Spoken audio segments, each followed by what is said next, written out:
Magandang umaga po, muli ang inyong lingkod, si Chef Roy. Kumusta po kayo lahat? Shout out po sa lahat ng makakapanood ng video ko. Pagkapalain po kayo ng Diyos. December po ngayon. Palapit na pong palapit ang Kapaskuhan.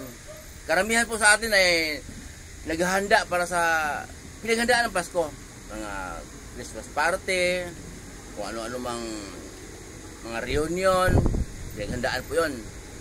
Kadalasan sa atin. Mayroon po akong mga nakakwentuhan po. Sabi na, Chef Roy, bakit yung Pasko parang pambata lang eh? Kasi nga yung, sabi nila, nung bata pa ako, excited ako pagka palapit ang Pasko. Ngayong mature na ako, edad 60, 50 pata, basta ganon, mature na, parang baliw na ang Pasko. Mga bata, masaya. Sabi din, may mga, kahit mayaman sila, mga negosyante, ganun din sabi. Oo, dati masaya pag Pasko, nung kabataan ko, pero ngayon mature na ako, parang minsan nga matamlay, baliwala na talaga. Ba't kaya ganun? Sabi ko po sa kanila, ganito po unahin ko yung nagsasabi na nung bata masaya pa siya. Okay. Nung bata po tayo, talagang inaabangan din yung Pasko dahil makakatanggap din ng regalo.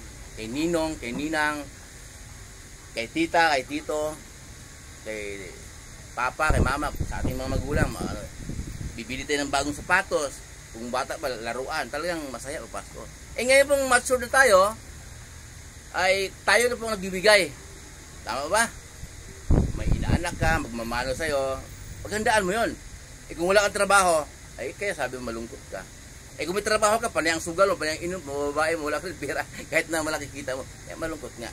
Yun po ang sagot noon. Doon po naman sa negosyante, noon daw, namasukan siya, masaya ang Pasko. Ngayon daw, baliwalat. Minsan nga, malungkot pa. Kasi po, dumarating ang panahon na taghina ang negosyo, na wala kang napundo. Kaya, matik po kasi yan pagkadating ng Pasko ayun na yung 13 months pay, bonus, di ba? Kaya malungkot yung mga negosyante, mga establishment na hindi nakapaghanda, hindi nakapag-prepared. Gagawin sila ng paraan, kaya doon po papasok ang noong tauhan ka pa lang, excited ka dahil makakatanggap ng bonus, mga giveaway, Christmas party, 13 months. Ngayon may negosyo ka na, doon po papasok ang salitang yun. Pero, hindi mo pala yun dapat ang isipin natin. Ang isipin natin, Pasko ay pinanganak ng ating Panginoong Hesus.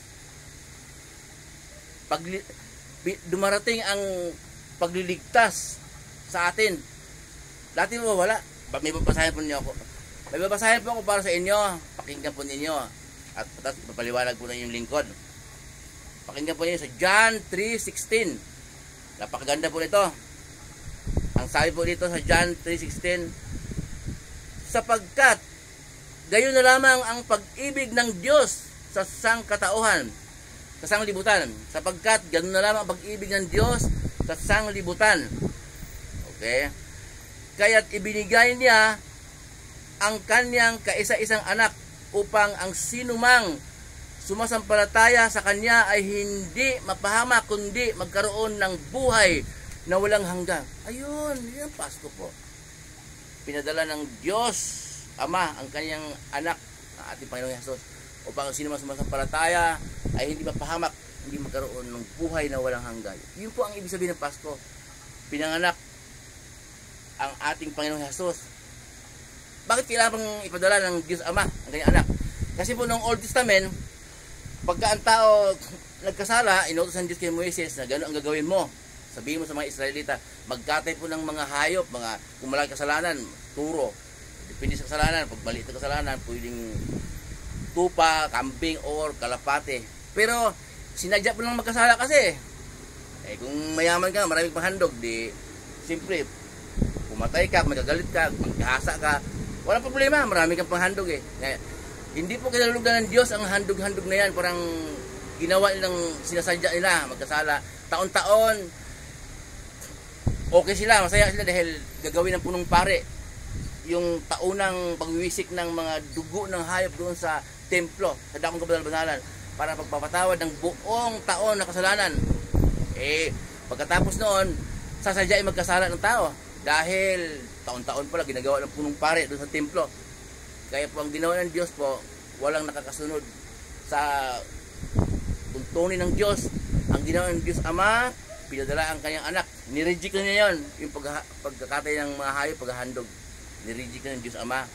Ang dugo na ng ating Panginoong Jesus ang siyang maglinis ng ating kasalanan. Reject na po yun. Luma na po yun. Wala pong bisa yung pagkakatay ng hayop, dugo. Meron pa tayong narinig po na sambahan, chart na nagkakatay ng hayop doon sa kanilang simbahan, dumi noon. Wala na ngayon, di ba? Kaya ginawa na ng Diyos Ama, pinadala ang kanyang anak. Kaya may Pasko. Yun po. Ang ibig sabihin ng Pasko po, ipanganak ang ating Panginoong Jesus, ipanganak ang Kristo, Panginoon, ipanganak ang tagapagligtas. Yun po ang ibig sabihin ng Pasko. Kailangan magsaya tayo. Huwag mong intindihin pera. Huwag mong intindihin yung kung ano ka man, yung gisyante ka man, magbibigay ka ng bonus. Taghirap, kunting bonus lang, ganun po. Kausapin mo yung mga tauhan mo, aligluhin mo, kung talagang wala. Hindi po tayo maging malungkot kung walang pera. Ang mahalaga po, alam natin kung ano ang kahulugan ng Pasko. Muli po yung lingkod, si Chef Roy. Pagpapalain po kayo ng Diyos, sasamahan kayo ng Diyos kahit saan kayo pupunta. Sasamahan kayo ng Diyos sa mga trabaho ang pinasukan ninyo, anumang negosyo, anumang pinagkakitaan niyo sa buhay, ayon sa kalooban ng Diyos.